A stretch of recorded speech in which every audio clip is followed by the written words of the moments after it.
Hey everyone, how you doing today? Thought I would show you this new Merc ship that I've been working on. It's coming along pretty good. I got to build the interior of it, but I did, for the sake of testing things, put in all the parts that it's going to have, or pretty much all the parts except maybe a fridge or a O2 dispenser.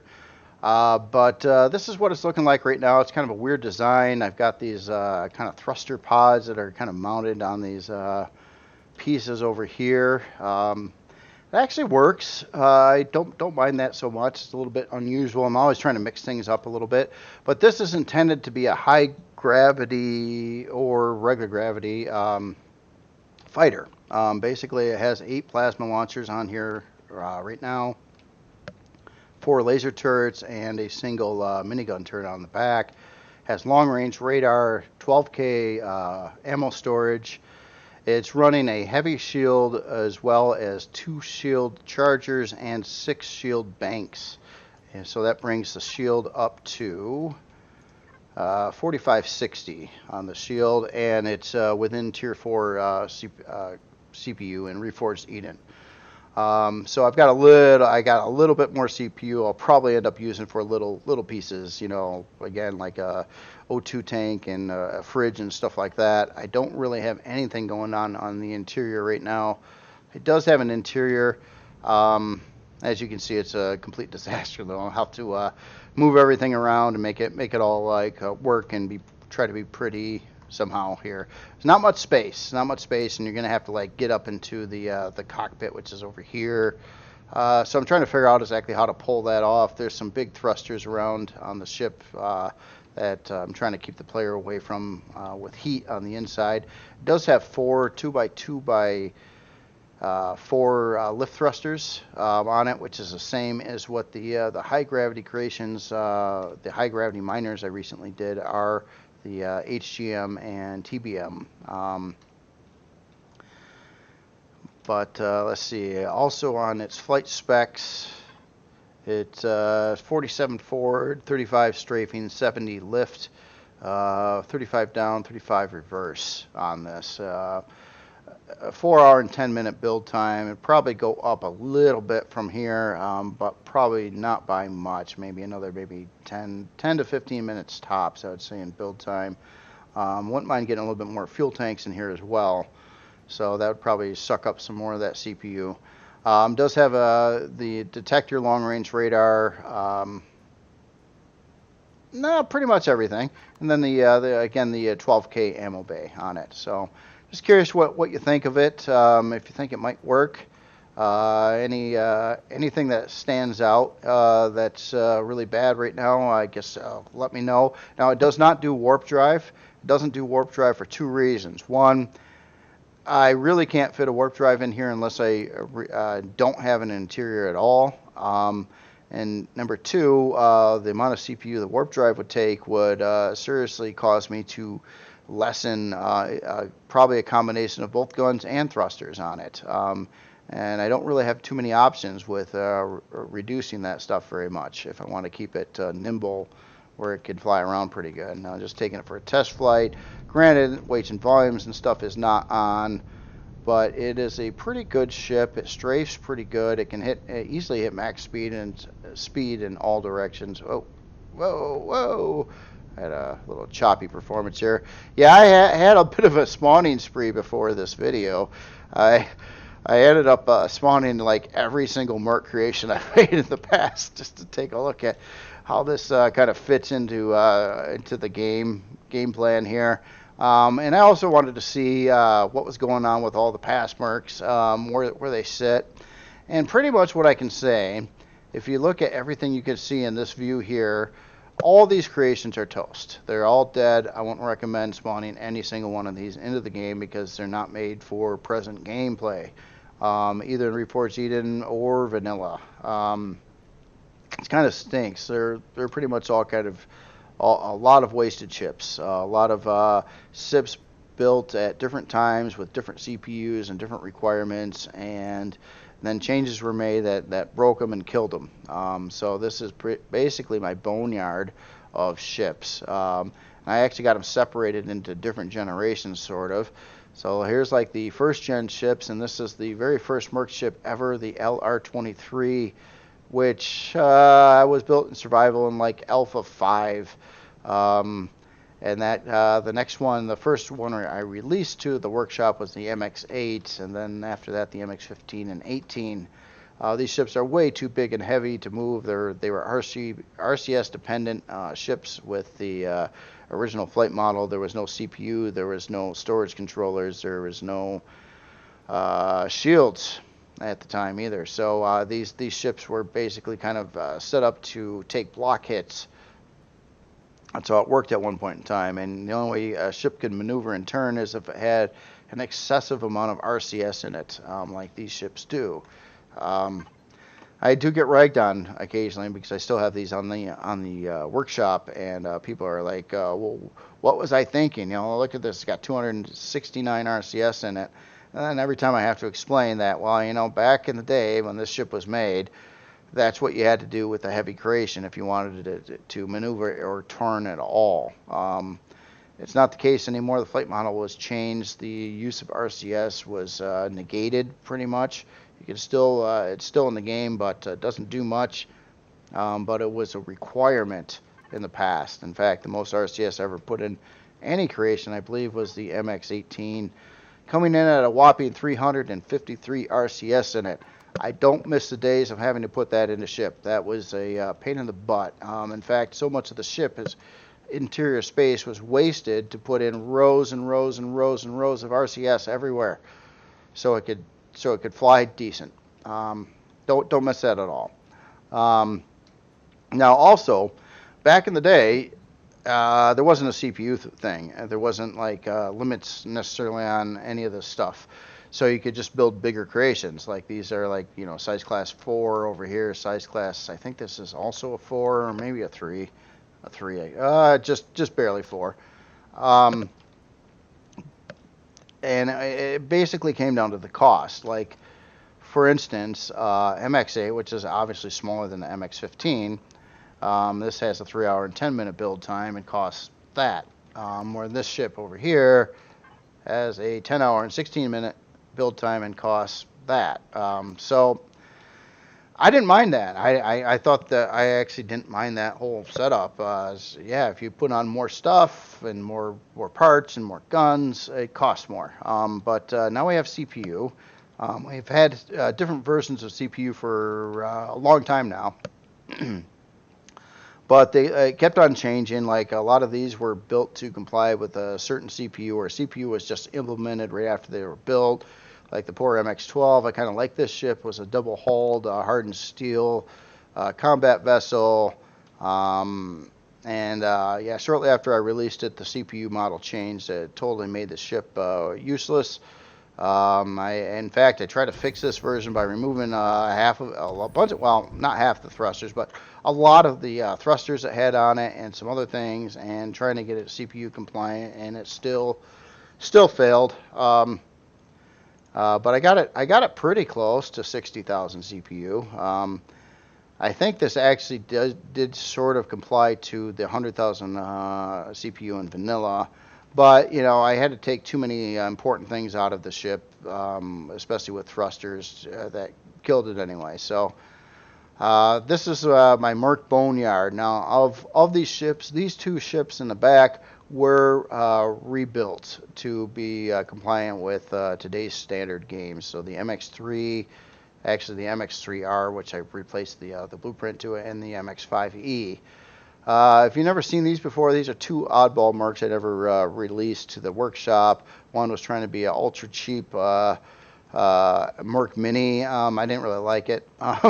And this was a specific purpose, the Merc Lightship, which was designed to run these big spotlights, 8 of them down on the ground, so you could fly this above your area, and then it would illuminate the darkness so you could build under it, mainly for server purposes where you couldn't control the time and day and wanted to be building things.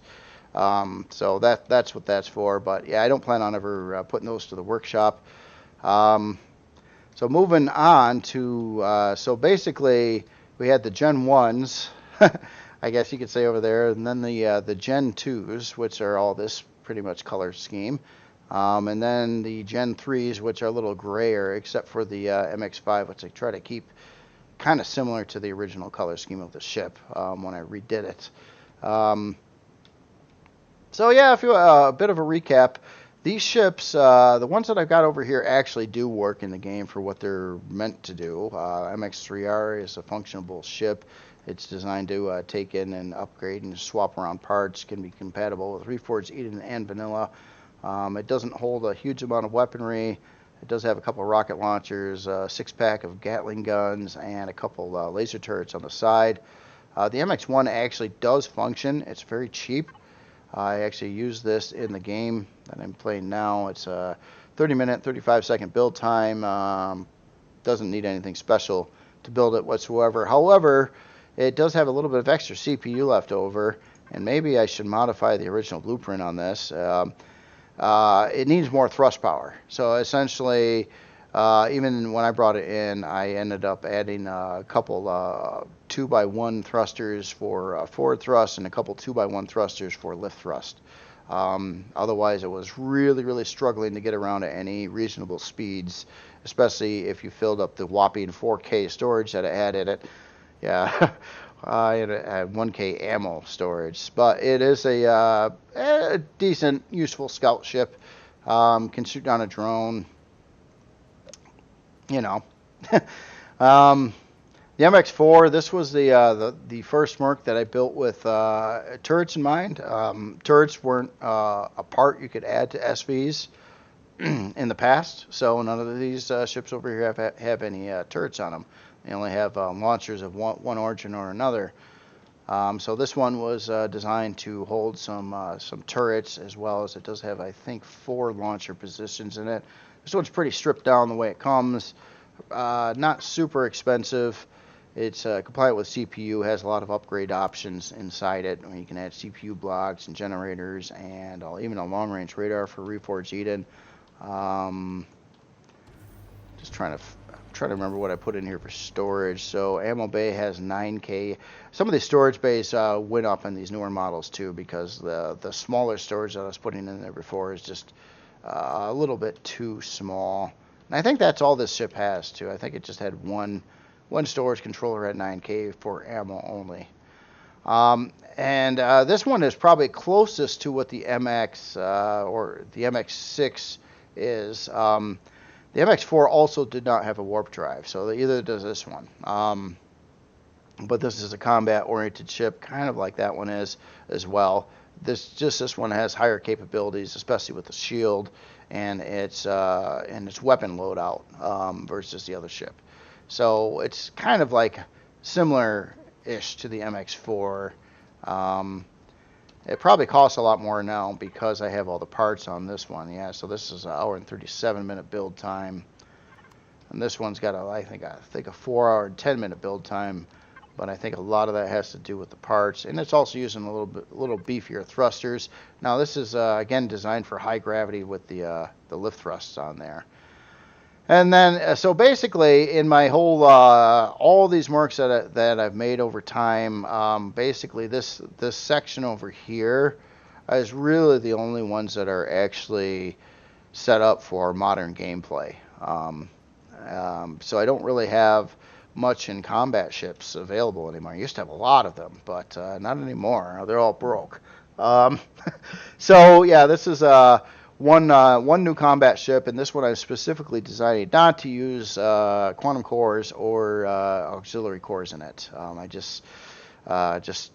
But I think based on some of the experiences I had in game, that this might have what it needs for potential scenario like a Midnight Planet, high gravity environment. You got some POIs you can get a lot of good loot from. But you gotta blow up the defenses and the shields on the POIs. I think this could do it, and I think it should be able to fly reasonably well in high gravity environments. I guess I'll have to find out for sure. They'll load it up with 12K of ammo and take it out on a 4G planet to see how it performs yet. And that's kind of where I'm at. So if you're on the workshop or looking at my older workshop, just keep in mind, MX3R, MX4, MX5, the two new high grav, or the HGM and the TBM, these work, but they're more of a fluff ship, probably both from the Merc RCT, which is Recon Cargo Transport, and the Merc Renegade, which is a troop transport. So, like the Renegade has 64K storage in it, has a little bay back here to park something very small, small HV, basically, and then for being a troop transport, it has actually 12 passenger seats. You got 6 in this room and another 6 up over here. This ship was a fun build, but building these kinds of ships are typically not very practical. It's too big, it's too bulky, it takes too much power to move it, so therefore you can hardly put any weaponry or anything else on it. And that's without going into quantum or auxiliary cores, at least. So I just kind of wanted to just do a recap on what's out there, and I was kind of looking at it myself just to see what I made, and what actually is still valid. So yeah, these two are kind of iffy. They're on the borderline if they're valid or not. I think they need a little bit of work when you bring them in to like beef up the thrust a little bit. Now this was already a revision of the MX2 from the original MX2, which no longer exists anywhere. The MX5 is still chugging along, I think. This is a pretty old ship. It went through actually 3 revisions, and that's the revision that it's at now. I think this one is still fully equipped, and this was an Explorer ship. That's what the E standed for on this, is Explorer. So it's just all around SV. Has some combat potential, storage, warp capable. Where both the MX4 and now MX6 are non-warping ships, but they are more oriented for combat. And I think this one's probably set up more efficiently than what the MX4 is, because the MX4 is mainly dependent on turrets, where this one still has some turrets, but it has a better loadout of your main weapons to take down POI defenses quicker, and fits in CPU and does the long-range radar and stuff, and that kind of thing. So yeah, just curious on your thoughts on that. I just kind of wanted to do a quick recap on the whole Merc family. One of the comments too was asked something about brand names or stuff like that, and it's like, well, and I think I replied where I have like several brand names, I guess. Like this is Merc Aerospace. Every one of these ships is called a Merc. They fluctuate in their either numbered series, which there's a lot of the numbers. In fact, there's only a couple numbers that I don't have filled in up to, well, there's quite a few. I thought there's a Merc MX1, 2, 3, 4, 5, 6. It skips 7. There's an 8, a 9, a 10, 11, a 12, a 14, a 15, and an 18. So that's all the numbered Merc ships. And these numbers actually were supposed to kind of mean something, although I've pretty much filled them all up. And like the MX1, obviously the lowest and the cheapest, MX2 a notch up from that, MX3 a notch up from that, MX4. So basically their cost and capabilities go up with their model numbers. But unfortunately, back in the day I wanted to make believe it or not, an MX22, but I abandoned that after a patch came out that killed all the previous Mercs. And so it's just impossible to make a larger, more capable ship than what those were, as those were already toast themselves. So a lot of ships in the boneyard here. Very few that are actually usable anymore. So maybe I'm going to start to put a little bit of focus back on the Merc family of ships, or brand name, I guess you could say, and try to get a couple other entries in. Now, one other ship I was thinking about doing with a Merc, and I don't know if it'll be my next project or maybe a little bit down the road, is I did kind of want to build a higher end combat Merc ship that would require quantum or auxiliary cores in it to function.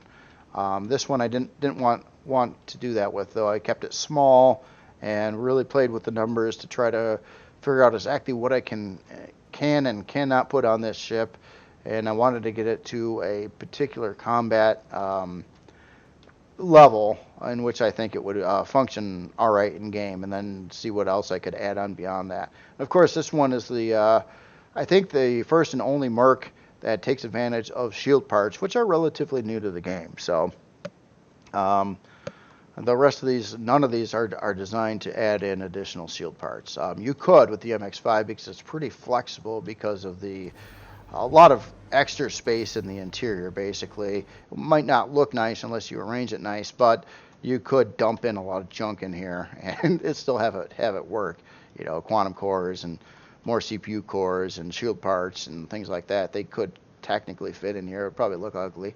But someday I will revisit that and try to come up with a higher end attack combat ship for the Merc family of ships. But that's pretty much all I wanted to cover today. I'm just curious on your questions, and if you're new to the game and stuff, you just understand some of the origins. There's a lot of changes throughout the game, and these changes kept on, like it was totally legit and valid to build a ship like this back in the day when it was built. But if you try to do something like this now, the CPU is gonna be sky high, and it's gonna need quantums and auxiliary cores. The performance is probably gonna be a lot lower than you would expect it to be, as well. Especially in Reforged Eden. Reforged Eden hits it pretty good with the performance on these ships. And then with all your CPU limitations and other limitations, you got to watch it. Try to build any like big ships is usually not a good idea with SVs, unless of course you're willing to go to quantum and auxiliary. Then you could probably pull it off. But yeah, it's fun. I do like the SVs. They were my favorite type of creation to build back in the day, but around with all the CPU changes throughout the course of time, I lost interest in SVs. They kind of killed them. I didn't really find much use for them anymore. They used to be my primary way to attack ground POIs, but then I realized, well, you can actually do it more effectively, and in some cases even cheaper with the CV. So what's the point of an SV? They're also not worthwhile. HVs, SVs, both alike for storage purposes, because again, CVs outperform them hands down. And typically, if you had a high storage volume HV or SV, you could build something a lot cheaper that was a CV that could double, if not 10 times the storage of what that other creation was, and it would actually be cheaper to spawn into the game. So that is kind of a big side effect with SVs and HVs. I don't necessarily think allowing CV weapons to fire at POIs on the ground is a good idea, because it's a lot easier to make a CV take out a POI than it is a SV, and because they just have way bigger shields and turrets and stuff that can just shoot them. And so I don't know if that's a good idea or not.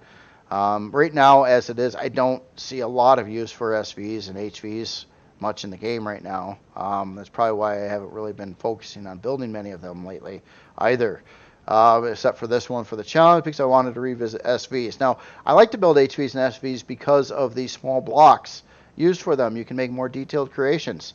But the problem is, if you try to build anything a little bit larger right now, the stats will kill you.